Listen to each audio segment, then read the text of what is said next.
Good evening and welcome to the program. First tonight, the international crime cartel with an Adelaide connection. It's been alleged our city has links to a huge money laundering scandal, part of a $30 billion empire which owns the Hilton Hotel in Victoria Square. And while authorities haven't yet acted, there have been calls in State Parliament for a criminal investigation. Hendrik Gout has our report.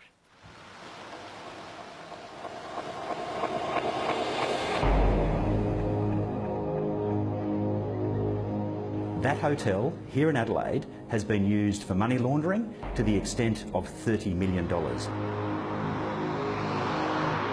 It's been an Adelaide icon for 30 years, the five-star Hilton on Victoria Square. Currently, it is also partly owned by an offshore trust based in the British Virgin Islands. The Virgin Islands in the tropical Caribbean, as famous as a tax haven as it is for its beaches, and linked to this building, the $50 million Hilton. No one who works at the hotel, management or staff is involved. This issue is in its layers of ownership, linked, astonishingly, through this, the disappearing rainforest of Sarawak. And at the centre, this man, Taib Mahmud. Wealth, tens of billions. Day job, profiteer.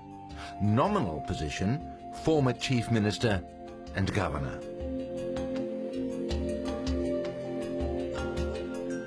The Malaysian state of Sarawak, it's on the equator, northwest of Australia. Here, on the island of Borneo, home to these fellas, the orangutan. And to what ex-British Prime Minister Gordon Brown calls the biggest environmental crime of our time, the logging of Sarawak's rainforests. I've known for over 20 years that the people of Sarawak have been facing the devastation caused by logging. And, goes the allegation, the uncountable wealth from that unimaginable international crime ends, in part, right here. But it's only more recently that I've discovered the link between rainforest logging on the island of Borneo and the city of Adelaide in South Australia. This money essentially is blood money.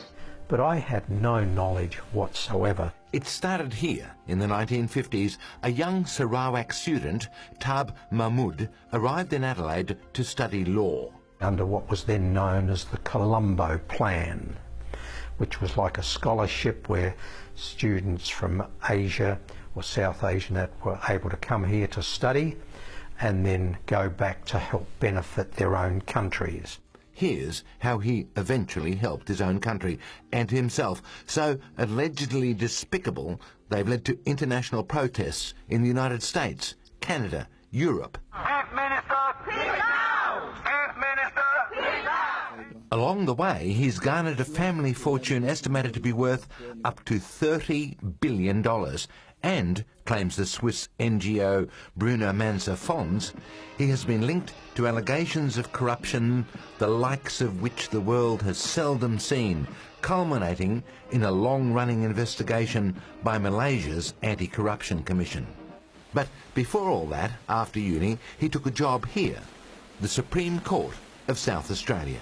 He was working, gaining experience in a law firm. He did a variety of things amongst the judiciary and in the law. He married an Adelaide woman at the City Mosque and returned to Sarawak, standing for election, winning and becoming its Chief Minister.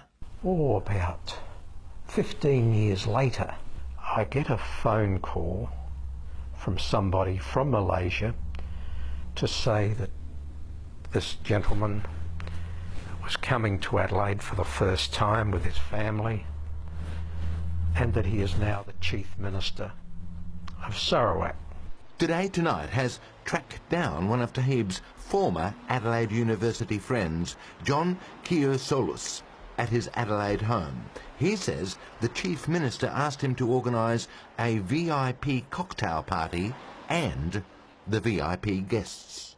Also including his former bosses in the legal profession here, judges that he got on well with and university academics. And this cocktail function took place at the Hilton.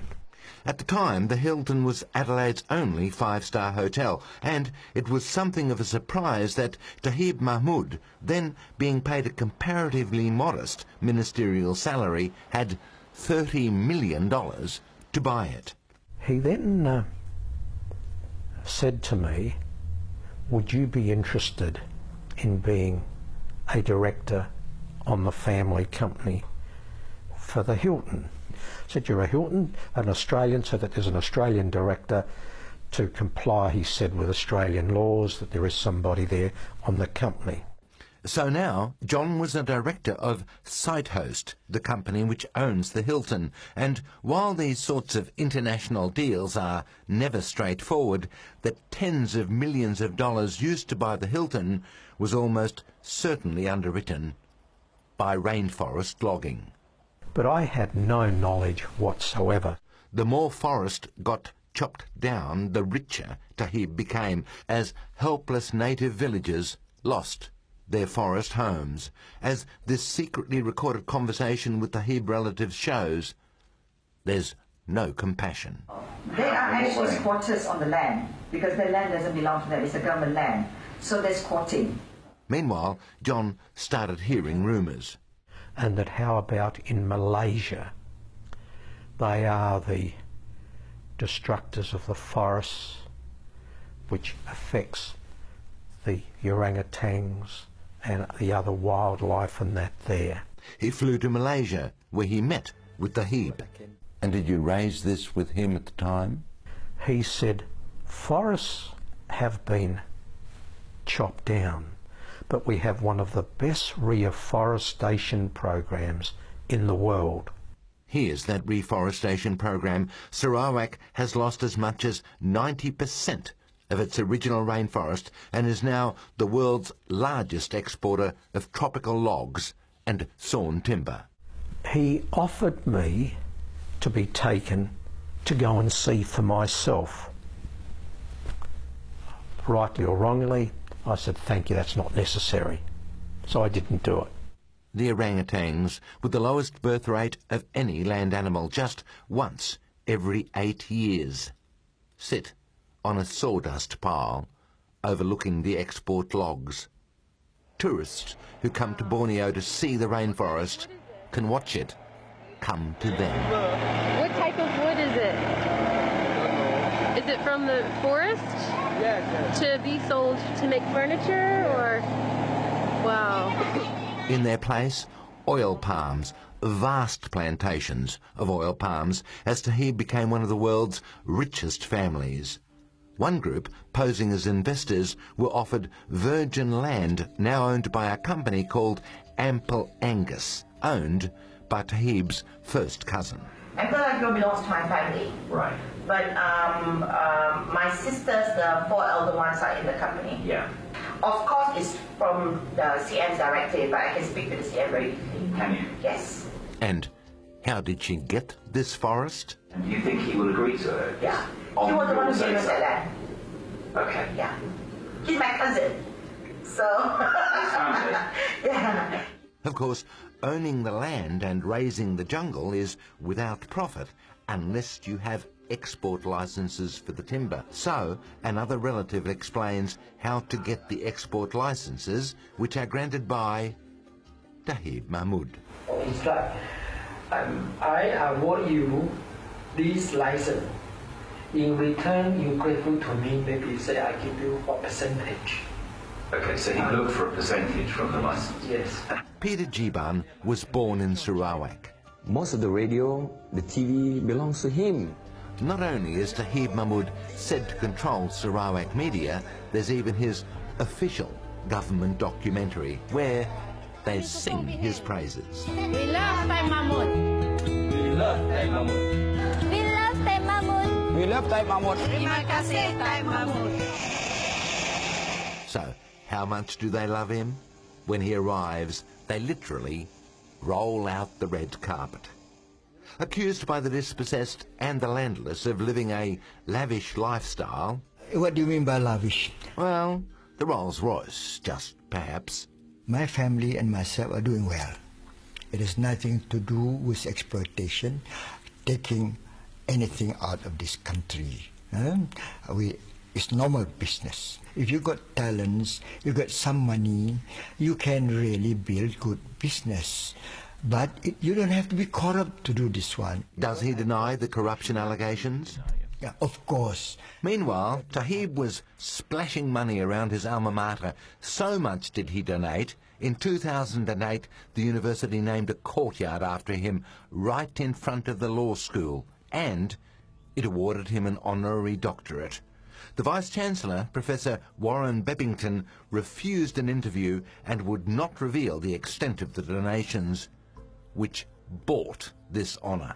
There's absolutely no reason at all for the university to respect a man like Taib, who is responsible for so much devastation in Sarawak. University student Lizzie Taylor has started a Facebook page campaigning to have the court renamed, and protests pressure the uni to do just that. This money essentially is blood money, so I wouldn't want my degree funded by that. They've given him an honorary degree, and they've been oblivious to the fact that his wealth appears to have been created through corruption. Greens MP Mark Parnell raised the matters involving Taib in Parliament, demanding a criminal investigation, that the university court be renamed and that the money be returned to the people of Sarawak, describing Taib as a corrupt environmental vandal, called for a freeze of all assets owned by the Taib family in South Australia, and said we could use the state's Serious and Organised Crime Unexplained Wealth Act. We just need our law enforcement authorities to get onto the case, do an investigation, and then see if we can't right what has been a terrible wrong to the planet and to the people of Sarawak in particular. The amounts involved are astronomical. Billions of dollars that have come from the destruction of some of the best rainforests on the planet. It's a massive crime, and the government should be taking it very seriously.